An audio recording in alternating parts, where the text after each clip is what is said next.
All right, well, it's 2:42. Sorry, I'm late getting started. I'm full 12 minutes late, sorry.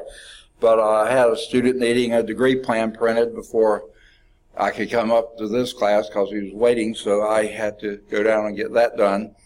And then I came up and realized I needed something else from the office, so I had to go back down and just have gotten back up again. So, sorry, late getting started, but let's get started from the current slide. But them two, I'm the only one in the room, so sorry y'all are missing this. Let me start, well, no, I'll wait until the announcements till someone gets here. If no one gets here, I'll make them at the end of the thing. So last time we had got moved into 4.4, undetermined coefficients. This is chapter 4, higher order differential equations, and 4.4 is undetermined coefficients, the superposition approach. And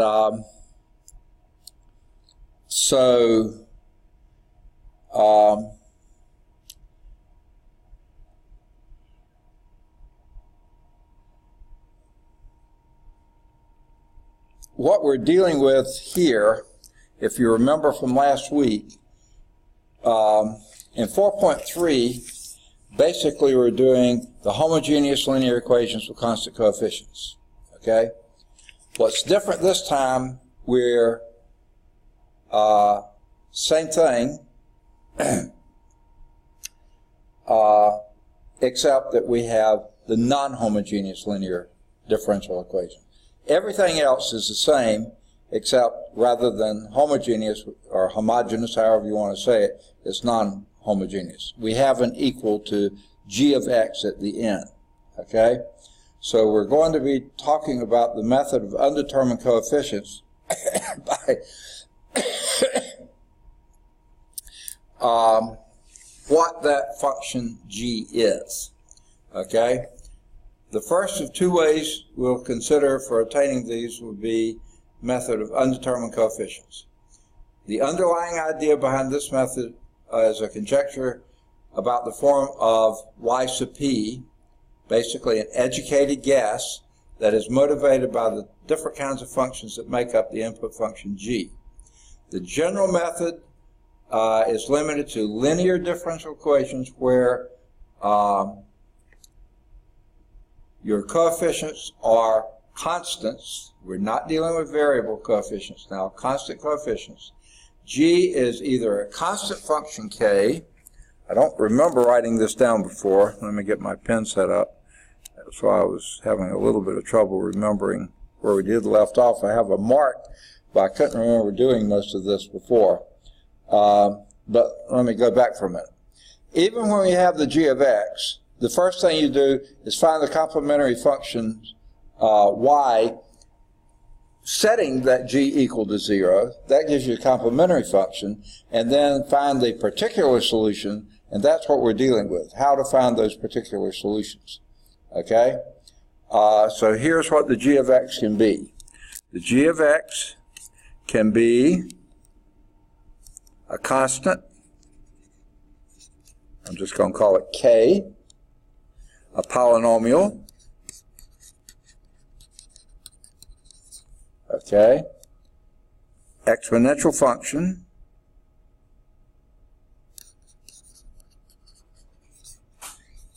Okay. E to the ax. And we have a student. All right. Good. All right. This morning, the projector was doing really strangely, torqued down on some screws and stuff, and it seemed like it's doing better now. And I'm on the wrong page. Hold on. I haven't flipped over from my Cal 3 class. And here we are. And last week, you were the only one present both days. And so far this week, today's the 29th, and Wednesday will be the 1st, I think, won't it? Yes. Dan is here. All right.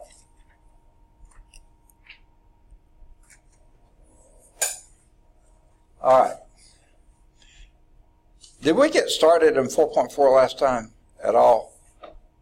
I had a mark that we got onto the second page, but I can't remember going over this stuff.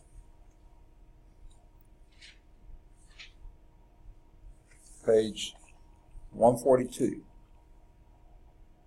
Seems like we had just gotten started.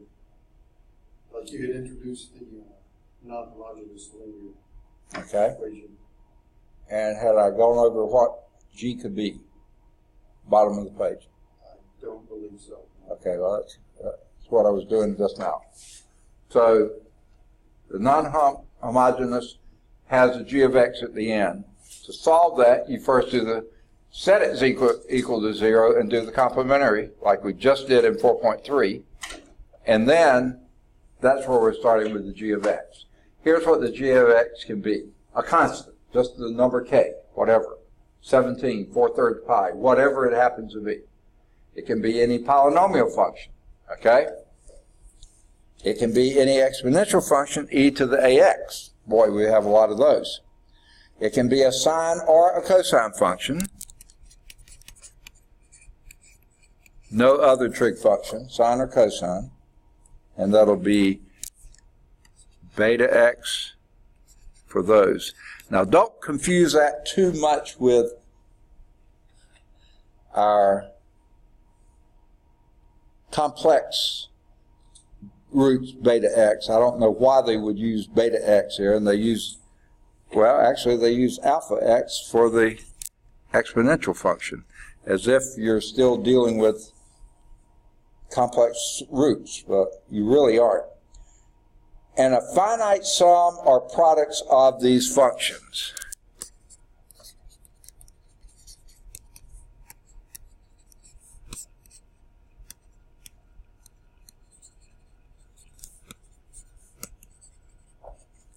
Now, if it wasn't enough to have any constant, that's pretty simple. Any polynomial, you can have a huge degree of polynomial, but that's fine, that's pretty big. Exponential function e to the alpha x, that's pretty simple, straightforward. Sine beta x or cosine beta x, there's only two of those. But then any finite sum or product of those functions. That means you can a constant times a polynomial, a constant times a exponential, a polynomial times an exponential, sines by or cosines by any one of those, and as many products and sum as you want as long as they're finite. You know, 4 million would be fine, just not infinite. Okay, no, we're not going to have 4 million. But that's a lot of possibilities. Okay? Now, they say, strictly speaking, a constant function is a polynomial function, so they could have just included it there. But they do put it there. So what are some possibility of g of x? G of x could equal 10. There's a constant function. Okay? G of x could equal x squared minus 5x. That's a polynomial function. Okay? 15x minus 6. Okay? Now they get complicated. G of x could be 15x minus 6, a polynomial function, plus 8e to the minus x. Okay? There we have a sum of a polynomial and an exponential. Okay? Oh, and by the way, some products there of a constant times a exponential. Or g of x could be, and these are, all these are just samples, sine 3x minus 5x cosine 2x. Okay? So back here, don't think this is sine beta x or cosine beta x, meaning that you can have any sum or product of any of those two. So here it's a 3x, there's a 2x. Now back when we're doing our complex roots, remember those were always the same betas. Always on the sine and cosine. Now they don't have to be. And this one has a product of a polynomial function in it, with a constant function as well. This one doesn't. Yeah, so any kind of combinations as long as it's a finite number. And then how about this one? G of x is equal to x e to the x sine x plus 3x squared minus 1 e to the minus 4x. All right, here we go again. Here's a product of three of those kind. X times the exponential of x is a polynomial times the exponential times a sine. Here's a polynomial times a different exponential, so they don't have to be the same exponentials. Wide open, you know. But they don't go forever. Some limited finite number of them. Okay. Now, here's some things g of x cannot be. Okay. Wait, I'm sorry. That is, g of x is a linear combination of the function types. And, okay. Now they list the polynomial. Why they didn't do this earlier, I don't know. But let me show you how they write them now. It's a little bit backwards. No, it's fine. It's the same.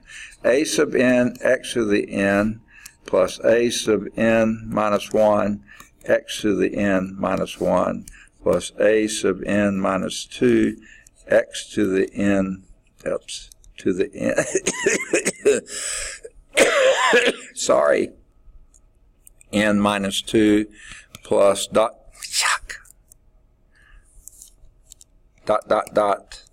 plus a sub 2 a sub 2 x squared plus a sub 1 x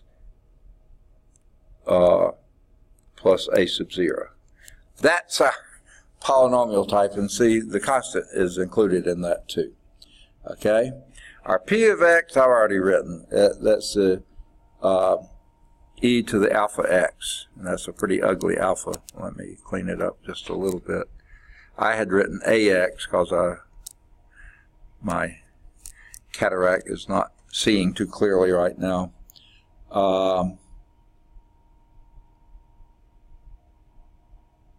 Oh, I'm sorry. It can be p of x. This is your polynomial, p of x, and then this can be p of x times a of x. This one could be p of x, any polynomial of x, times your e to the alpha x times your sine beta x. And also, while we're on it, sines and cosines don't have to line up together. We already said they could be different arguments, but you could have one without even having the other. So you don't have to have a cosine anytime you have a sine. Whereas when you're doing the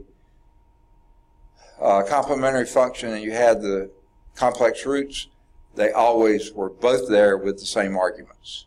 The coefficients may be different, but the functions were the same argument there. And or you could have p of x e to the alpha x cosine beta x, or the beta is just standing for anything. Okay. Now, n, anywhere you see it here, these n's here are non-negative integers. Alpha and beta are real numbers. They can't be complex. They're real numbers. Okay. And the method of undetermined coefficients, what we're about to get to, is not applicable to these g of x's. These will not work. Let me put these in red. These will not work. G of x, in fact, we'll put cannot equal log x, or anything like log x, cannot equal 1 over x, or anything with a negative exponent. Okay? It cannot equal any other trig function like tangent x, even though you could write that as sine over cosine, then you have a dividing. You can't have that. And it can't be inverse functions like inverse sine. of x. It can be sine of x, but not the inverse sine of x. Okay? And so on. There's tons of things they can't be. These are just samples of things they can't be. It can only be polynomials which have only positive exponents, constants, of course, exponential functions, and about any kind of those will be fine. Sines or cosines will be fine, but no other tangent functions. Okay. All right.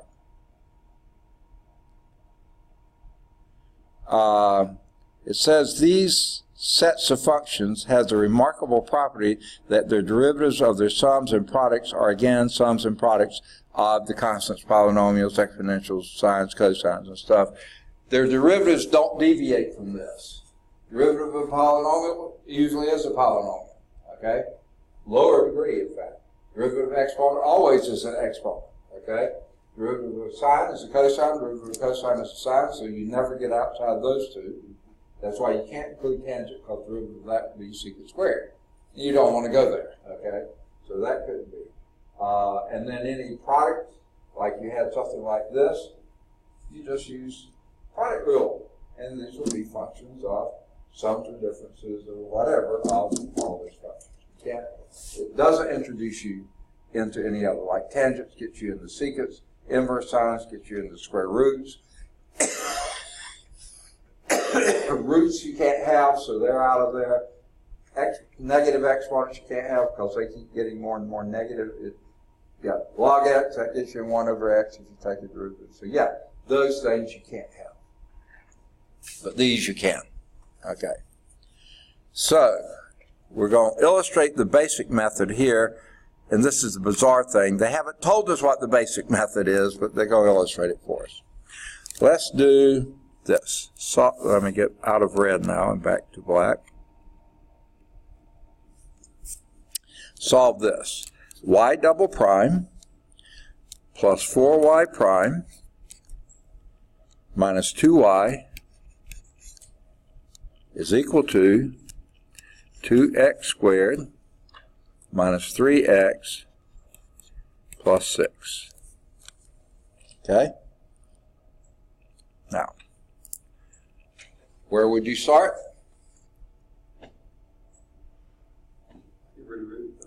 Move everything on the right to the left. Second? Move everything on the right. No, okay, yeah. Don't move anything. We're going to delete something completely. Temporarily. We start with the auxiliary equation, the associated homogeneous equation of this. So we're going to start with this one. Y double prime plus 4y prime minus 2y is equal to 0. We're going to start with a homogeneous or homogeneous case. Now, what was our next step here?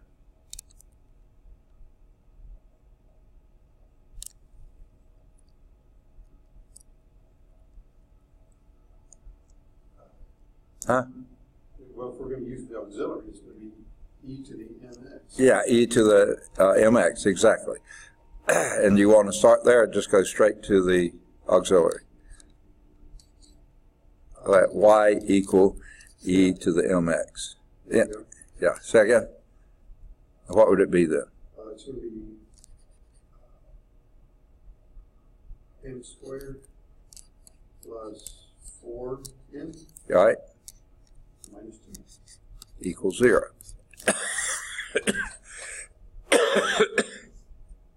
Okay. That one, I think, is going to have real solutions. But they're not going to be pretty. Okay? Quadratic formula. Can't factor that one. Okay? So what will that give you? M is equal to? Minus 4 plus or minus negative 2. No. B squared. Oh. 16. 16 minus, is it AC? It's 4 AC. Okay. So 4 times 1 times negative 2. Right. Okay. All over 2A, but A is 1, so it's just going to be that. Oh my goodness. So early.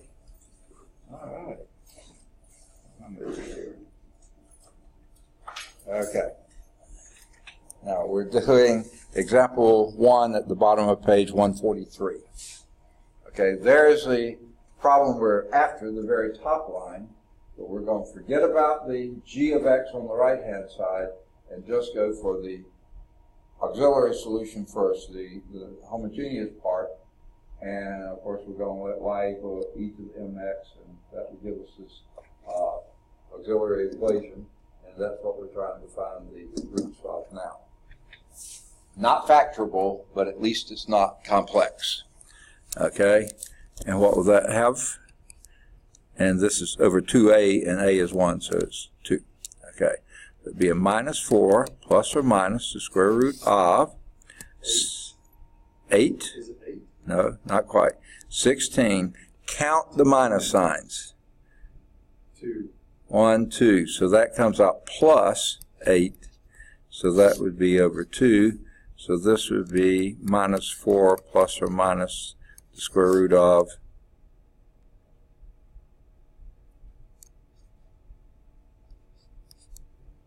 24 over 2.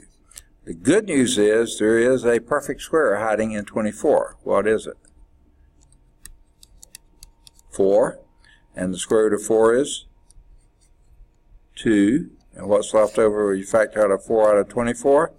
6. No more perfect squares hiding there over 2. But now this 2 will go into that twice and into that once. So this will be minus 2 plus or minus root 6. Okay. There, that's actually minus 2 plus root 6 and minus 2 minus root 6. Those are our two solutions. Okay. Now, that's what our m's are. So, what our auxiliary solutions would be y. We call that complementary solution in this case. Y is equal to C1 e to the minus 2 plus root 6 x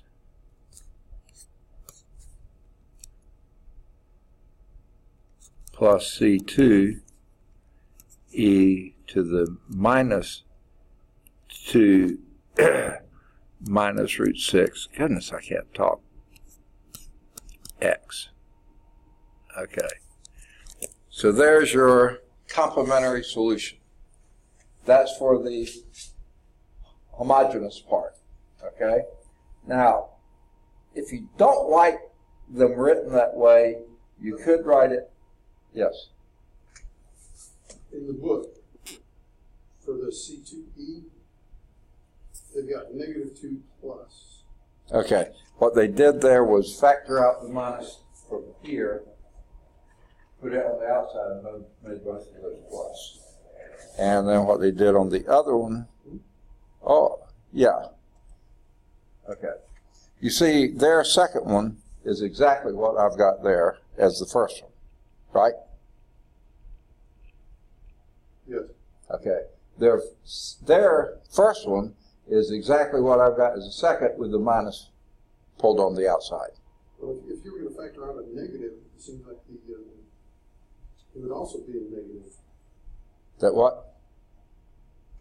See, this one right here, minus 2 minus root 6, I could write that as minus 2 plus root 6. And that's exactly what this is. Minus 2 plus root 6 times x. It's the same thing. It's just whether you pull the minus sign out or leave it in.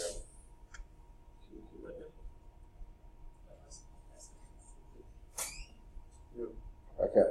They're the same. I don't know if one has any advantage of the other. And Justin's here. All right. Biggest crowd in a while. Okay. So there is our complementary solution. Okay. Now here is where the magic sets in. Because the function on the right is a polynomial function and just a polynomial function, we're going to assume that y sub p is also a polynomial function, and we're going to specify that it's the same degree. Now, no reason for this yet. Ax squared plus bx plus c. Now, those are specific coefficients, a, b, and c, for which that will be a solution. Okay? Specific coefficients for which it will be a solution. So what we're going to have to do is take your derivatives of these. Y sub p prime would be 2ax plus b, and y sub prime, double prime p, the y p double prime would be 2a. All right. Now,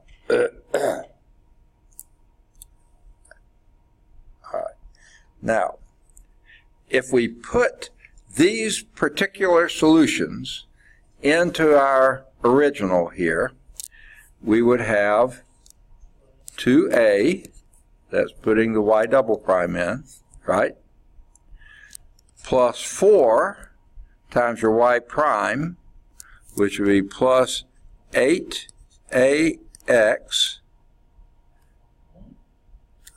Okay. Your y prime here is 2ax, and this is 4y prime. So 4 times 2 is 8ax plus 4b. I'm just multiplying them together, right? I could have done it in 2 steps. Why 4b plus 4b? Okay. It's 4 times y prime. Here's y prime. There's y prime. 4 times this is 8ax plus 4b. This is y prime, that's y prime. Why not this plus b? Say again? Why not this plus b? Plus b. Because it's 4 times y prime. There's y prime. 4 times 2ax is 8ax, and 4 times b is 4b. Yeah, it's 4 times that quantity. I probably should have written it that way, but I just didn't have a lot of room left. Since a is 1, we can just write 2, right? What's that? Since a is 1, we can just write 2x, right? How do you know a is 1? Because I assume b was 4 because of the No, not yet. No. Here is your original function here. He's looking at the auxiliary formula, n squared plus 4n negative 2. Yeah, but that we've used to get these things. We've already got those. Okay, that's done. That's the complementary part. Now we're focusing just on that part there. So we're going to use these. Let y sub p, the particular part, let's assume it's a polynomial of the same degree of that. Okay? We just don't know the a, b, and c. They're going to be constants that are going to make that the right answer when you plug it in. So we'll assume this is the particular solution that will give us that. Okay? Then if that is that solution, its derivative will be this, and its second derivative will be that. Okay? Now, we're going to plug these into this. Y double prime is 2a, so we wrote that down. Plus 4 times y prime. So there's y prime. 4 times that would be 8ax plus 4b, which I haven't gotten to write down yet, because I heard y4, okay, 4b, right?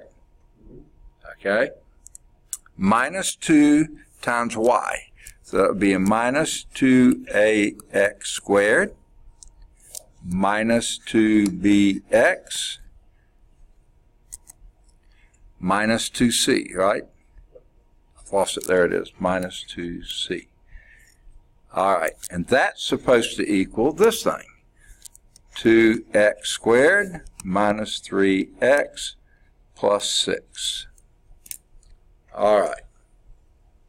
Now, let's start easy. Okay, let me make sure I'm not jumping the gun on anything here. Yep, that's exactly what we've got, I think. What's that? Can we factor out? Okay. Possibly, but let's start this way. So easy. Now, oops, no, I'm sorry. You're right. That's what I'm saying. I think if you can factor out, you will have something to cancel. What? I'm thinking if you factor out, you will have something to cancel with the other side. Okay. Well, let's start with the easiest part. Well, it doesn't matter. Okay. Here's, I guess, the easiest part. Minus 2ax squared has equal, because the x squared, this is the only x squared term we've got on either side. So this says that minus 2a has to equal 2.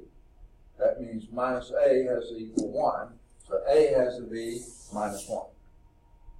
Okay? Start with the term that only has one term. Here's your x squared term, there's your x squared term. The only way these can be equal is if a is equal to minus 1. You see that? Okay, so let's say a is equal minus 1. Okay, let's go to the x terms because we only got 2 of those. So if you say a equals to minus 1, then our first term becomes negative 2. That what? Our first term becomes negative 2. Yeah, it will ultimately. Okay, let's go with the x terms next. This we know is minus 1, so this is minus 8x minus 2bx is equal to minus 3. Okay, so this would be minus 8 minus 2b is equal to minus 3. Agreed?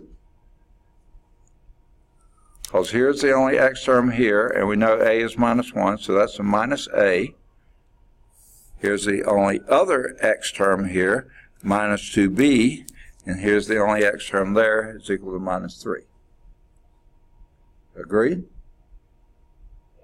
Okay, so let's multiply everything by minus so we can get rid of those, and then we have 8 plus 2b is equal to 3. So let's subtract 8 from both sides. Ooh, boo, hiss. All right.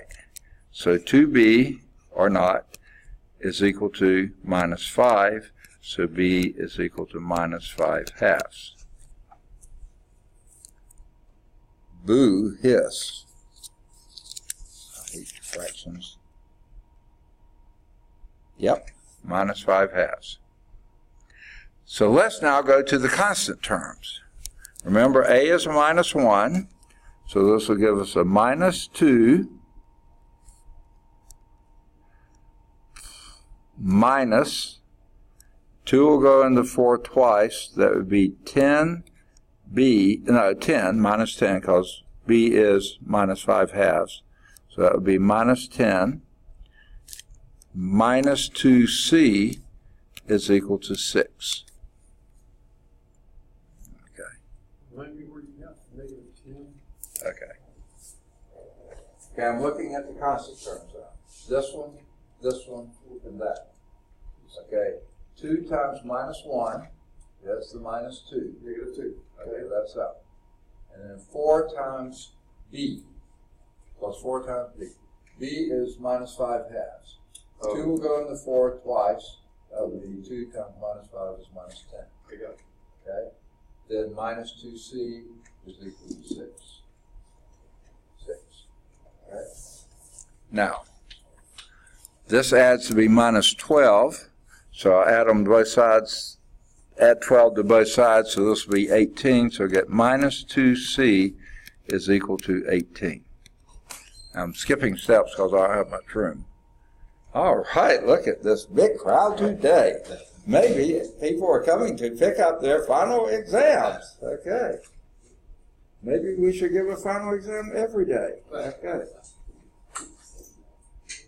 All right. Does anyone know what's happened to Peyton? He was here, I think, every day. Every day. missed one on the 13th of, looks like February. Then here every day until the 4th of March and hasn't been back since. I've seen him on campus once, but he was in another class and I couldn't, or walk into another class or something. Yeah, So. When I went to look for, what's my name? The day I met with you and I went to look for Dr. Mr. Kelly. For what? When I went to look for Mr. Kelly, right. I saw him over there, but I didn't. Yeah, yeah.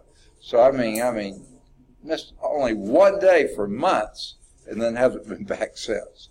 That's really strange. Okay, but anyway, we get minus 2c is equal to 18, so c is equal to minus 9. Okay, did y'all follow that one okay? Yes. Okay, so what do we have here? Our particular solution would then be minus x squared minus 5 halves x minus 9.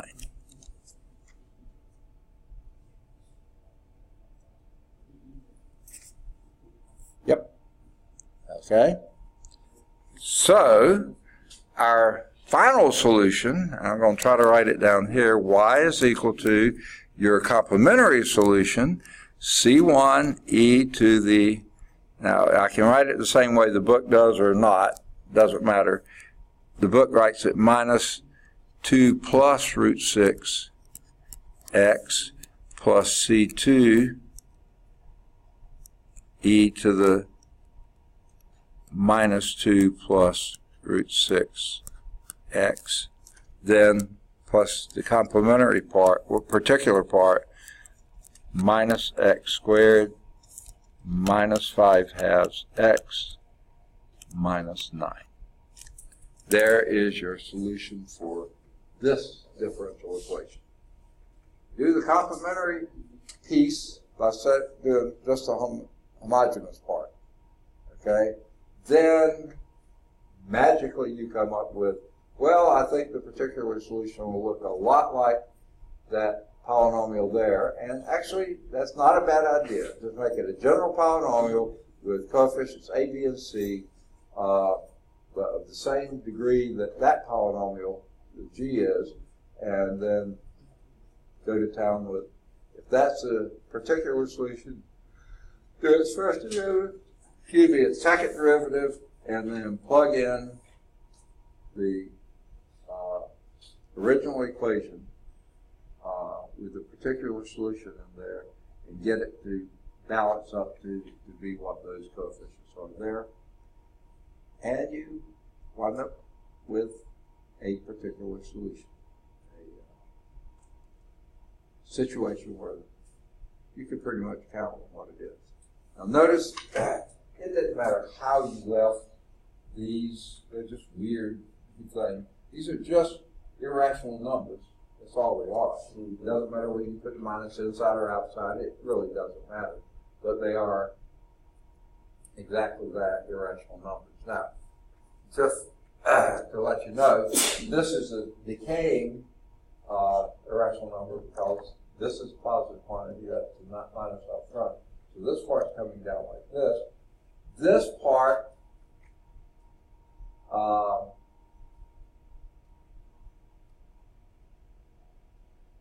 this would be minus the square root of 4, that would be 2, plus the square root of 6. So this is an exponential function that's gradually increasing, but it is increasing exponential function. Take off the guys.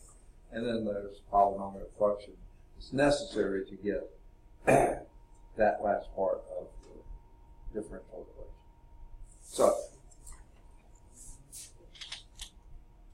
there's your general solution. That's what we call y with no subscript on it is your general. Y sub c is your characteristic solution. That's of the homogeneous part. And then the particular solution is dealing with the g of x being, what you base that off of and go from there. So let's try. Any questions on this before I erase it? Okay, how would you write the final answer on this? Say that one more time. How would you write the final answer to this one? That is it, right there. That's it. final answer. Now, this is for non-initial value problem. If you had an initial value problem, you'd have to plug in those initial values and get whatever that y would be. And you do that usually for this one you would need for the constant and for the first derivative. So you have to take the first derivative of all that too and then plug that in. Sort of a pain in the neck, but doable. All right, good question. Any others?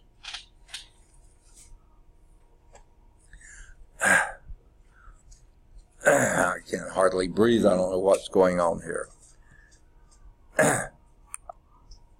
All right, let me erase these and let's go to example 2. Find a particular solution. Sorry. Yeah. Find a particular solution for this differential equation. Y double prime minus y prime plus y is equal to 2 sine 3x. All right. Now, they didn't say find the general solution. All they want is a particular solution. So we're not going to mess with the first part, which would have been, fairly easy. M squared minus M plus 1, is equal to 0, and not factorable, but quadratic formula you can do, whatever it comes up with. We're not doing that. We're not messing with that at this point. We're only interested in the particular solution for that. Okay. What is your gut feeling on it? Say again? No, it'll be wonderful. Okay. Your gut is awful. Okay, never mind. Okay. I suspect we're going to end up doing something on the right side of the equal sign. With what? On the right-hand side of the equal sign. Yeah, that's right. That's the particular solution. It only depends on that. So for sure, that's what we're going to be using. What do you think we're going to use?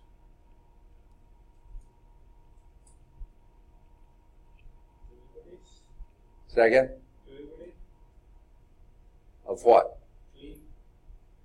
Of what? Okay. Maybe the more you say, you're getting closer.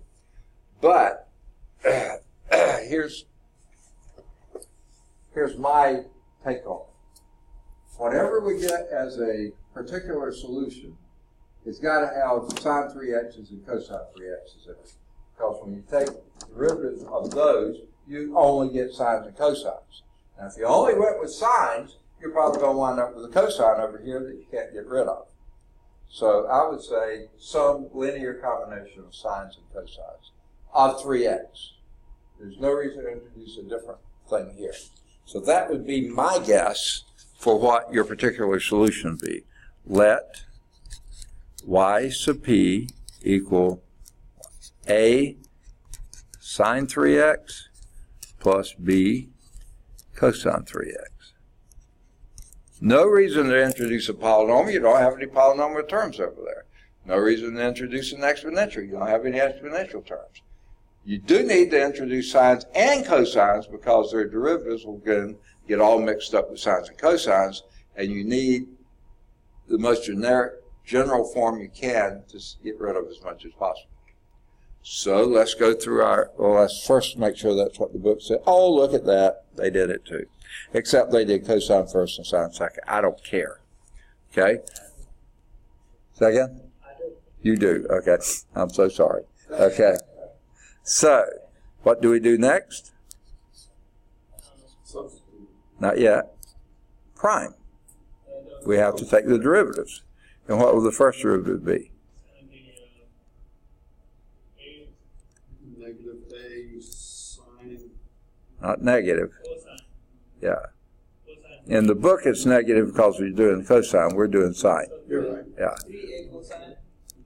3a cosine 3x. Minus. Second, minus 3b sine 3x. Perfect. Okay. Y double prime, y sub p double prime minus 9A sine 3x minus 9B cosine 3x. Okay. Goodness, I was just thinking. One issue here is I went to the eye doctor a few weeks ago, and he said my cataract in my left eye has gotten really bad, and he has a blood spot or something, whatever that means. So every now and then, I just have trouble either reading this or reading what I did there, and that's supposed to be a cosine 3x, and it doesn't look at all like a cosine 3x. I think it's a cataract. I'm having trouble reading it too. You're way too young. Okay. You're reading my stuff, is that what you mean? Well, that's secondary cataract problem, okay? Okay. It's the result of a cataract, but not yours. Okay. So now we've got these. Now we plug back in, I think is what you meant before, right? So our y double prime is minus 9a sine 3x minus 9b cosine 3x, okay? That's the y double prime. Minus y prime, there's your y prime, so that would be a minus 3a cosine 3x. And then minus a minus will be plus 3b sine 3x. And then your plus y is just going to be this, plus a sine 3x plus b cosine 3x.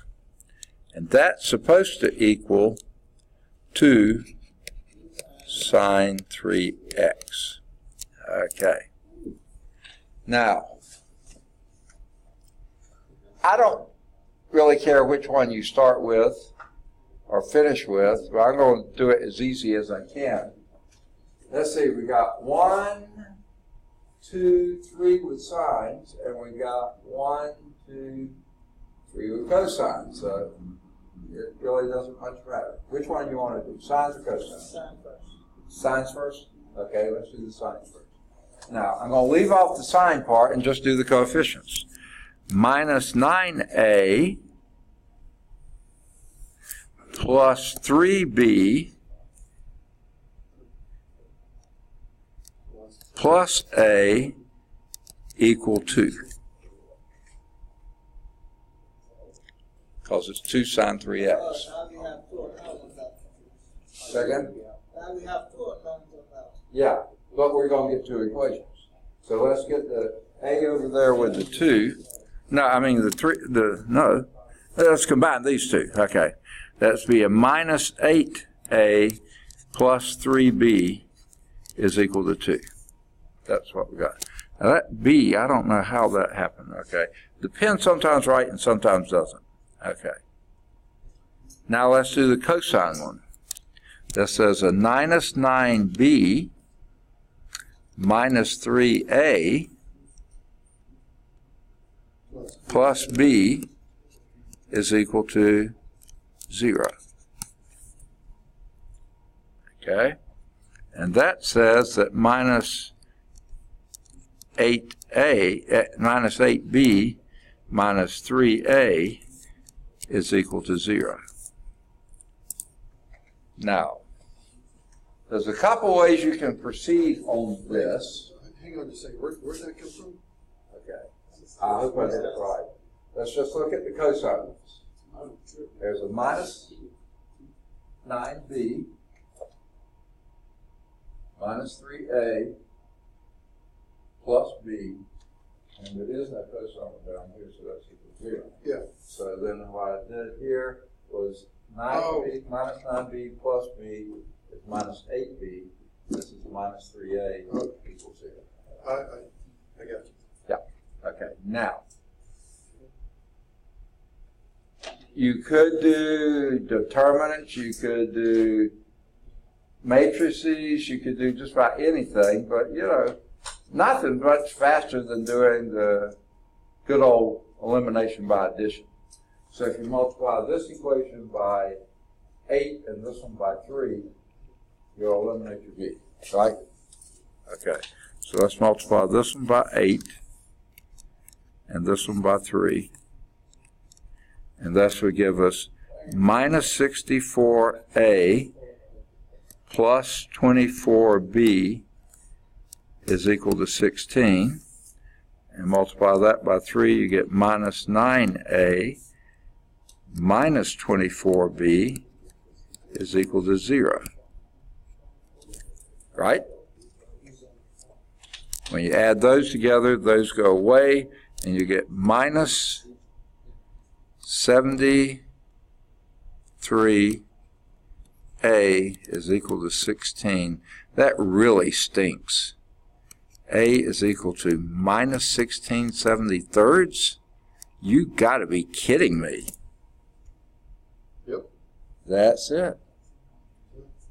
I love these nice round numbers. Okay? And then once we have that one, we can pick either one we want, like the second one here.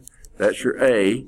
And do minus that. That would be a 48/73. No, 48/73 minus 8b is equal to 0. So 8b is equal to minus 48/73. Divide both sides by 8, and this will be a minus 6. Minus 6/73. Okay? So our particular solution, y sub p, would be equal to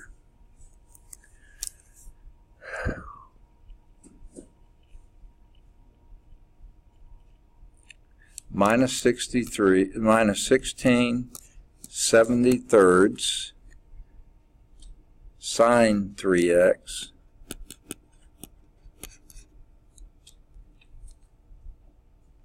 minus 6/73 cosine. Now, if you got that as a minus in the book, they don't. Okay. Are my cataracts bothering me? I'm afraid so. Okay. Let me see. A came out that. Oh, wait. Yeah. Let me find it again. This says 8b is equal to, I came out with a minus and it didn't have a minus. 8b is equal to 48/73. No?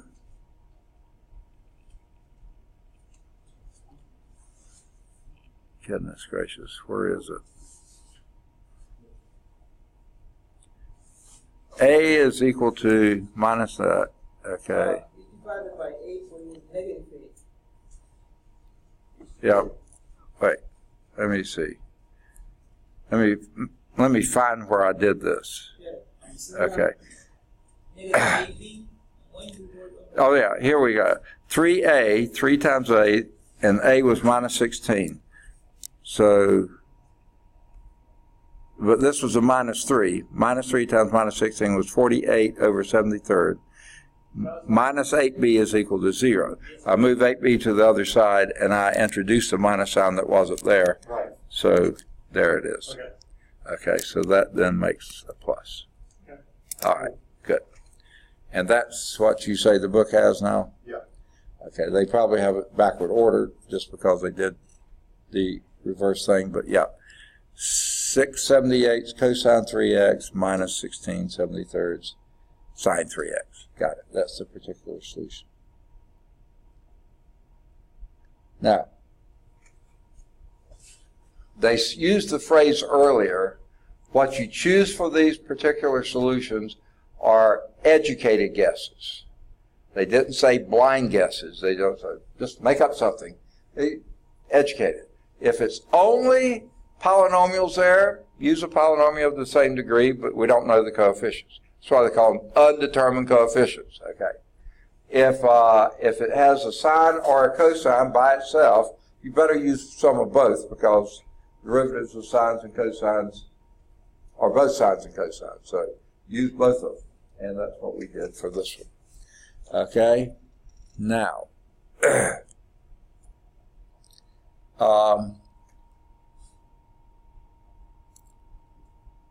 let's do example 3. Red-eyed. My head hurts like crazy from squinting. Okay, here we've got y double prime minus 2y prime minus 3y is equal to 4x minus 5 plus 6x e to the 2x. Okay.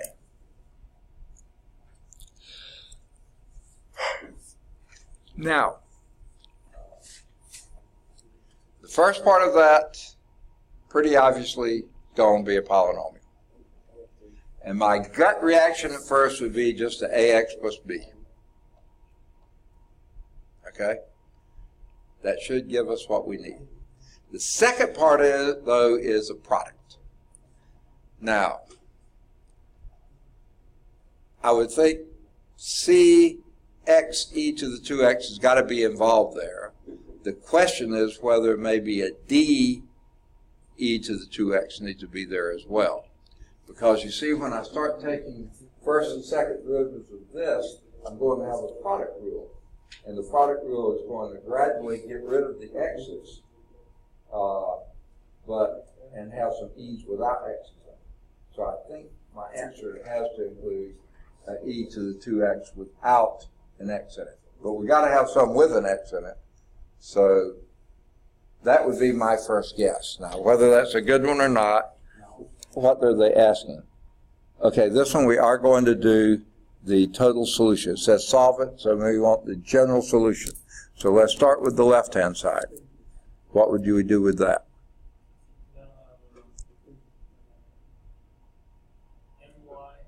M squared. Okay, m squared minus 2m m minus 3 is equal to 0, the homogeneous case. That, we're very fortunate, that factors, doesn't it? Good for them. What does that factor as?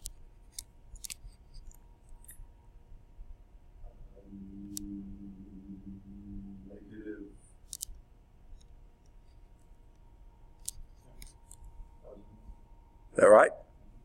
M squared plus m minus 3m, that's minus 2m minus 3, yeah, that's it. So what do we get from that?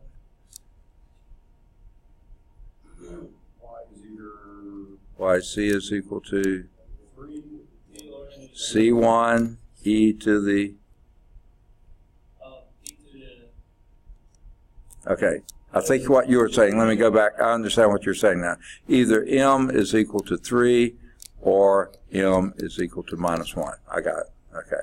So what is c1 e to the negative x plus c2 3x. Got it. There's our complementary solution, or characteristic, whatever they call it. Okay. The C one. Okay. Now, let's deal with the particular one. And again, I'll write down what my best guess is. Y sub p is equal to, I'm just going to start ax plus b, polynomial of the same degree as this, but undetermined coefficients. And then I'm just going to guess plus c x e to the 2x. There's no reason to think that's going to change any. But I think we may also need a d e to the 2x. That's just my gut feeling. Your guts are feeling differently, or okay? No, that's what they do. Is that what they got to? Okay. Even in the same order? That's No, amazing. they're using E instead of D. Oh, I know why, because they use a D as an operator. So to keep it more like the book, even though I don't always do this, we'll make that an E. Okay. Then what do we do?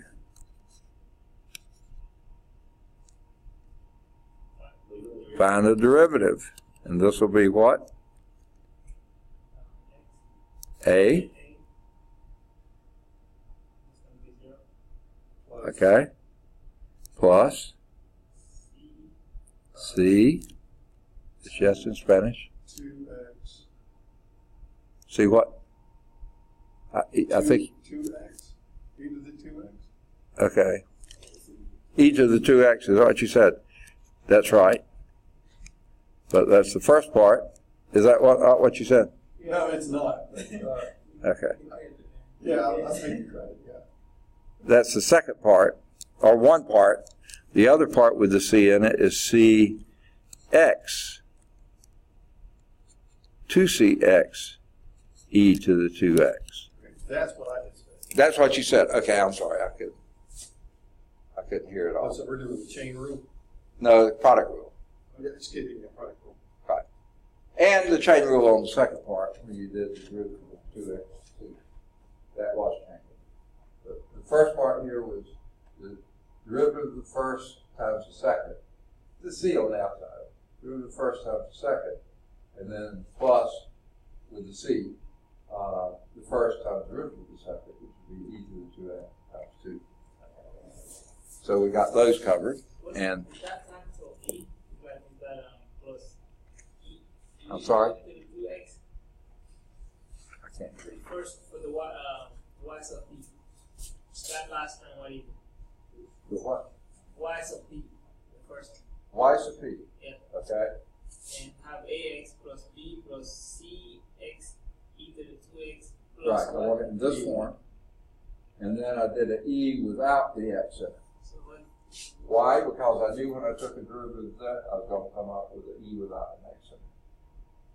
So you added that. So yeah, I just put that in there. Just like before when we had sine only for this, but I knew when I started taking derivatives, I was going to get some cosines in there. So I wanted to account for those cosines. If we don't need them, they're going to go to 0. Okay, that coefficient will be 0. If we do need them, then it's fine. And just in case we'll need it, I'll put the e in there with the e to the 2x. So let's take its derivative, and what do we get? We got everything up till there. E to the 2x. Okay, e to the 2x, little e to the 2x, times 2e, right? Or not to e, okay. Now, got it. Y double prime. Y sub p double prime would be what? C. 2c e to the 2x. Got it? Plus This will be, 4C okay, we got a 4c x x e to the x. 2x. e to the 2x. Agreed, that's this one, well, the 2cx times the derivative of that would be, yeah, got it. Next, We still work over. so we got to do the other part of the product rule here. And it's 2e to the x. 2c e to the x, e to the 2x. Because the constants you have to hang on to. The derivative of this one is 1. So 2c e to the 2x. Got it? Plus 4e little e to the 2x. That's why I don't like to use e's, because you got an e, but one's a big e and one's a little e. So I think we got those done. So we got to write those out. Okay. And okay. There are some things we can combine, though, aren't there? Yeah, I see C equal. I don't know how X. Yeah. These two add to 4. And then we have, okay, so let me see if I can do that. 4C plus 4, e to the 2x. Those go together, e to the x, plus 4cx e to the 2x. Did I do that right? I think so. Okay. Minus 2 times this one, so it's minus 2a minus 2c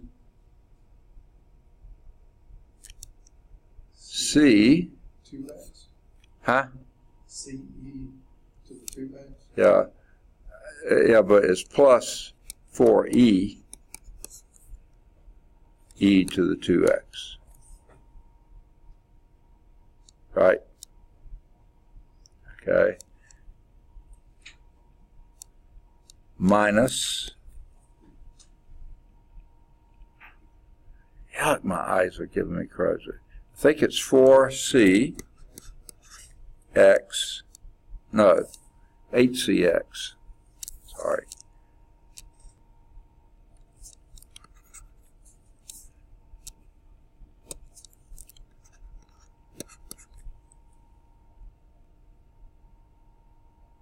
E to the 2x. Okay. Minus. Okay. What I was trying to do there.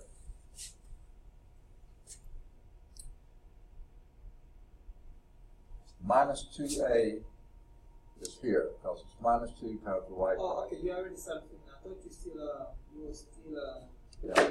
And then these two add together to be 2c, minus 2c plus 4e, e to the 2x. And then this one would be a minus 2 times 4, so it's minus 8c. I don't know if I'm going to want to leave these things like this or not, but we'll see. Dr. Fowler, we're having a whole lot of fun here. But we're out of time. Yeah. Okay. You see how to progress. I was sort of hoping we'd run out of time before I had to do any more with this. Okay. But you see how to go with it, and it can get pretty clustered pretty fast. Okay? So that's how you proceed. And unfortunately, I know you've been dreading this all term long, the last day of class, but it's here. So you have to get over it. Okay.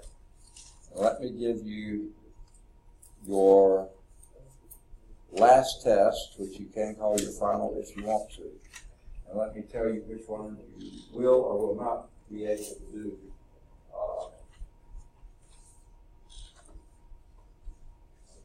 You already got one. Everybody got it. Okay. All right. You can do all of number 1. It's asking if these are independent or dependent functions. There's F1 and F2 in each one of those. And there's F3 in the last 2. And are those independent or dependent functions? So all you have to write in the blank there is either independent or dependent. 50-50 chance, right? All right. Then number 2 is consider this differential equation. Okay? Choose the input function g of x, for which the method of undetermined coefficients is applicable. We didn't do variations of parameters. So you don't have to do the variation of parameters. And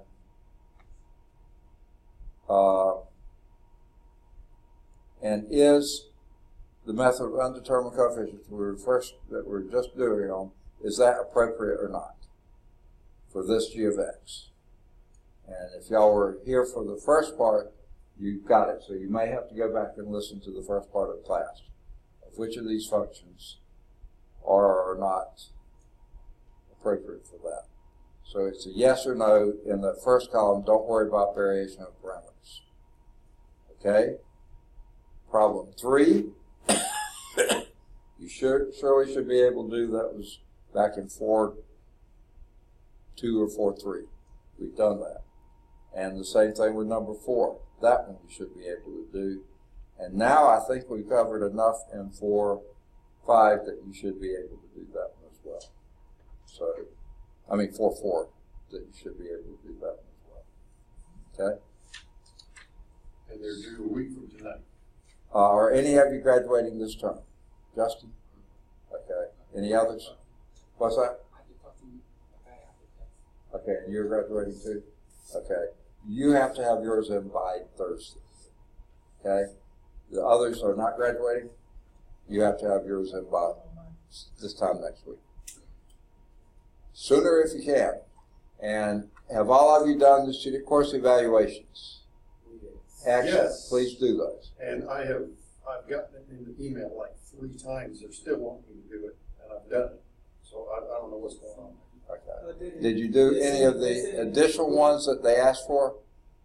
Okay, sometimes they ask you to do something like maintenance or library, or check and see if there might be one of those out there. Yeah, last semester I remember doing one for Admissions, right, or something like that. And actually, I was like, how about you use here? What can I have? Please. But took some time and I just put them zeros in there, so I just said that. All right. I couldn't hear that. I wish I could have. It sounded like it was funny. He said he just put a bunch of zeros in there. Oh. They asked for something, then I don't know. Like, hey, let's give them something. Yeah. Especially since I don't think a 0 is an option, I think it's 1 through 5. That really threw them. Okay. So, all right. And if I haven't gotten your research papers already, if I don't get them today, they're going to be losing points after today. So today you'll get whatever score you get, and after today you'll be losing points. All right, good deal. Thank you. Okay. Good deal. Thank you. Was that the last test? Okay, so was that one, huh? Did you already turn in your paper on that? No, not for me. I have for differential equation, but not for me. So I can send that in. We got my No, this. No. Oh. You got both of my papers. I turned. Yeah, I knew you got your research papers. Also, you passed out test 2. Well, you passed back on test 2. I'm sorry. You gave back like test 2. Right there. Test 2. Good deal. See you Thank next you. week. All right. And let me go over when I'm here and when I'm not. Okay? Today I'm here till 6 in my office down there till 6. Then tomorrow I have an 8 o'clock final, even though classes don't start till 8:30 now. They've still got finals starting at 8. So I'll be in 2:05 from about 8 to 10. Okay? And then I'll be in my office from 10 till 1:15 or somewhere around there. I'll probably have to go off campus briefly for something. But then I have a class, because mini-term classes still have class, second mini-term. So I have a class from 1:15 till around 3:45, because all we have to do is a 2-hour lab, which may not take them 2 hours, and probably about a 30-minute test. So I'm just going to say till about 3:45. And then I'll be back in the office from 3:45 until 6. Then Wednesday, I don't have any exams, so I'll be in my office from 8 until 4, but at 4 I have to go over to the Birmingham East Campus, and I'll be there from 4:30 to 6:30. So if that's more convenient for you, I'll be in the nursing building on the East Campus, and that's, if you go in the building, you go in sort of it's an L-shaped building, and you go in at the vertex, and when you go in there, hang a left. Don't go down this way, hang a left. But right past the restroom, first door on the left is 103. That's where I'll be waiting for them to turn in their time. So if that's more convenient, 4:30 to 6:30 there. Thursday, from 8 until 1, I'll be in my office, 265. But from 1 till probably no later than 1:30 or so, I'll be up here administering the final for that class. And then I'll be back in my office from 1:30 till 6. And then Friday, I'll be on the Birmingham West Campus from 8 to 12. Okay. The following week, I'll be down in my office on Monday from 8 to 6. Okay. Then on Tuesday, I'll probably also be here 8 to 6, but I want everything in before then. And then Wednesday, your grades are due. Now, your grades are due in Friday noon. The other two are due in Wednesday noon. And then I'll be here till 6 on Wednesday, but then Thursday and Friday, we have a nephew getting a MBA at LSU on that next Friday. So, and we have been designated to drive the grandparents down. So I have to take personal leave Thursday and Friday. So I won't see y'all graduate. Sorry. Say St. Louis?